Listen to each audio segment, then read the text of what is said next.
சேர்ந்து நடிச்சது எல்லா கிராமத்துக்கும் எல்லா பள்ளிகளுக்கும் வந்து அரசு கொண்டு போய் அதை சேர்த்தாங்க. அப்பவும் அங்கே தெரிஞ்சுக்கிட்ட விஷயம் வந்து படிக்கணும் அப்படிங்கிற ஆர்வம் இருந்தாலும் டீச்சர் இருக்க மாட்டாங்க, சில டைம் வந்து பஸ் இருக்காது, வெறும் காலேஜ் அப்ளிகேஷன் வாங்குறதுக்கு கூட காசு இருக்காது. ஆனால் படிக்கணும் அப்படிங்கிற ஆசை இருக்கும். பணம் ஒரு பிரச்சனையாக இருக்கவே கூடாது. பணம் பிரச்சனை இல்லாமல் இருந்துன்னா அவங்க படிச்சிருவாங்கல்ல.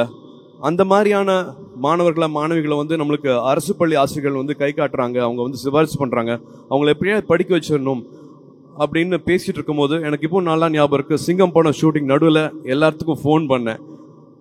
ஒற்றை சிந்தனை இருக்கிறவங்க எல்லாத்துக்கும், அதே மாதிரி சிந்தனை இருக்கிறவங்க எல்லாத்துக்கும் ஃபோன் பண்ணி உதவி செஞ்சிங்கன்னா இவங்கெல்லாம் படிப்பாங்க அப்படின்னு சொன்னதில் 1 கோடி ரூபா கிடைச்சது. ஆளுக்கு 10 லட்ச ரூபா 10 லட்ச ரூபா அப்படின்னு 1 கோடி ஒரு தொடக்கம் அப்படிங்கிற நிகழ்ச்சி பண்ணோம். விஜய் டிவி கூட என்னோட அண்ணன் /சித்தப்பா கமல் சார் அவர்களும் அப்ப இருந்து எங்களுக்கு துணையா இருக்கிறாரு.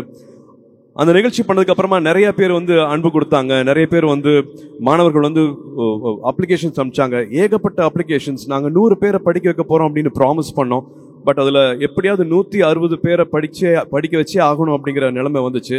100 பேருக்கு தான் பட்ஜெட் இருந்தது, 60 பேருக்கு பட்ஜெட் அப்போ இல்லை. திரும்பி கால் பண்ணோம். அப்போ நல்லுள்ளங்கள் எல்லாருமே ஒன்று சேர்ந்தாங்க. நிறைய கல்லூரிகள் வந்து இலவசமாக அவங்களோட சீட்ஸ் கொடுக்குறேன் அப்படின்ட்டு முன் வந்தாங்க. அந்த பயணம், அந்த உறவு இப்போ வரைக்கும் அது போகவே இல்லை. 160 சீட்டில் ஆரம்பிச்சது இப்போ 15 வருஷம் கழிச்சு இப்போ கிட்டத்தட்ட 6000 மாணவர்களுக்கு மேலே நம்ம கொண்டு போய் சேர்த்துருக்கோம். அதில் அகரமோட தனித்தன்மை என்னன்னா, வெறும் மார்க்ஸ் மட்டும் இல்லாமல் அவங்க எங்கேருந்து வராங்க, அவங்களோட வாழ்வாதாரம், அவங்களோட சூழல், அவங்க என்னென்ன பின்புலத்துலேருந்து வராங்க, அப்பா அம்மா இருக்காங்களா, அப்பா அம்மா இல்லையா, அவங்களுக்கு இன்னொரு 20 மார்க் கொடுக்கலாம்.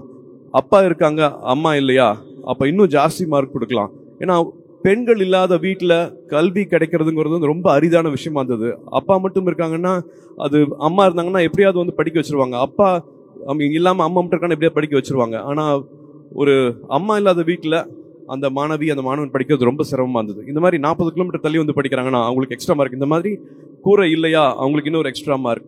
ஸோ +2 மார்க் மட்டும் இல்லாமல் தனியாக ஒரு 200 மார்க் போட்டு உள்ளதுலேயே டிசர்விங் ஸ்டூடெண்ட்ஸும்